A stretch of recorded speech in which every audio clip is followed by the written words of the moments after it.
0214-0130. Saya Safra Desa Nuraini dengan NIM 666-1240-116. Saya Faustira Ernestine dengan NIM 666-1240-207. Saya Jessica Rahmadani dengan NIM 666-1240-170. Saya Masya Berliana Bokis dengan NIM 666-124-0027. Selamat menyaksikan.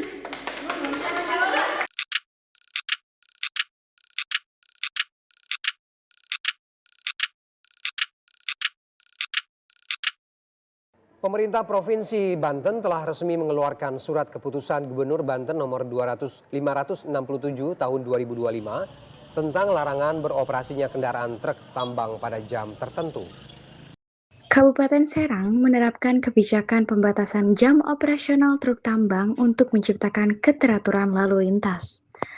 Video ini membahas pelaksanaan kebijakan tersebut di lapangan, mulai dari aturan yang diterapkan, kondisi para supir, hingga dampaknya terhadap masyarakat.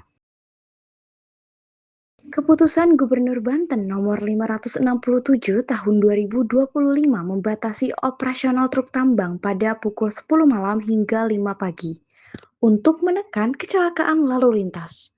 Kebijakan ini diawasi oleh Dinas Perhubungan Kabupaten Serang dan dinilai dapat meningkatkan keselamatan di wilayah tersebut. Hasil temuan lapangan pada Dinas Perhubungan Kabupaten Serang, Banten. Yang pertama, Dinas Perhubungan sebagai pelaksana utama pengawasan kebijakan. Dinas Perhubungan Kabupaten Serang berperan sebagai pelaksana utama dalam pengawasan kebijakan pembatasan jam operasional kendaraan angkutan tambang. Pengawasan dilakukan bersama Kepolisian, Satpol PP, TNI, Dinas Perhubungan Provinsi, dan BPTD melalui patroli, penjagaan lapangan, serta pemutarbalikan kendaraan pelanggar di titik-titik strategis. Yang kedua, aturan operasional sudah jelas tetapi sosialisasi belum merata. Aturan jam operasional kendaraan tambang sebenarnya sudah jelas, yaitu kendaraan hanya boleh beroperasi pada pukul 22 sampai 5 pagi. Sosialisasi juga telah dilakukan kepada perusahaan dan pengemudi truk. Namun, pemahaman masyarakat terhadap kebijakan ini masih belum merata. Pelaksanaan kebijakan pembatasan jam operasional kendaraan tambang di Kabupaten Serang memberikan dampak langsung terhadap aktivitas supir truk tambang. Para pengemudi menjadi pihak yang berhadapan langsung dengan aturan operasional, pengawasan petugas, dan kondisi lalu lintas sehingga pengalaman mereka penting untuk melihat penerapan kebijakan di lapangan. Pengawasan di lapangan dinilai cukup ketat. Para supir menilai bahwa pengawasan yang dilakukan petugas tergolong cukup aktif dan tegas, terutama pada jalur utama kendaraan tambang. Keberadaan petugas di beberapa titik jalan membuat ruang gerak kendaraan menjadi lebih terbatas dibandingkan sebelumnya. Yang ketiga, supir cenderung menerima dan mematuhi kebijakan narasi. Meskipun kebijakan pembatasan jam operasional mempengaruhi waktu kerja mereka, sebagian besar supir cenderung menerima dan mematuhi aturan yang telah ditetapkan. Para pengemudi memilih mengikuti aturan karena adanya pengawasan langsung serta resiko kendaraan diputarbalikan apabila melanggar.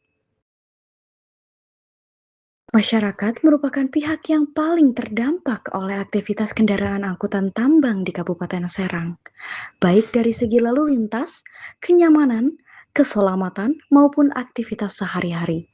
Karena itu, pandangan masyarakat penting untuk menilai pelaksanaan kebijakan pembatasan jam operasional kendaraan tambang di lapangan. Masyarakat menilai bahwa pengawasan petugas lebih banyak dilakukan pada jalan utama dan titik strategis kendaraan tambang. Sementara itu, pada jalur alternatif masih ditemukan kendaraan tambang yang melintas tanpa pengawasan maksimal. Masyarakat mengaku masih merasakan dampak debu yang ditimbulkan kendaraan tambang, terutama pada rumah dan tempat usaha di sekitar jalur angkutan tambang. Kondisi ini tersebut dinilai mengganggu kenyamanan dan aktivitas sehari-hari masyarakat. Implementasi kebijakan pembatasan jam operasional truk angkatan tambang perlu terus diperkuat agar tujuan kebijakan dapat tercapai secara lebih optimal. Hal ini penting dilakukan mengingat masih terdapat kendala dalam pengawasan, koordinasi, serta dukungan sarana dan prasarana di lapangan. Oleh karena itu, beberapa saran yang dapat diberikan adalah sebagai berikut. Yang pertama, memperkuat koordinasi antar instansi agar pengawasan di lapangan lebih konsisten. Yang kedua, meningkatkan intensitas pengawasan pada titik-titik rawan pelanggaran.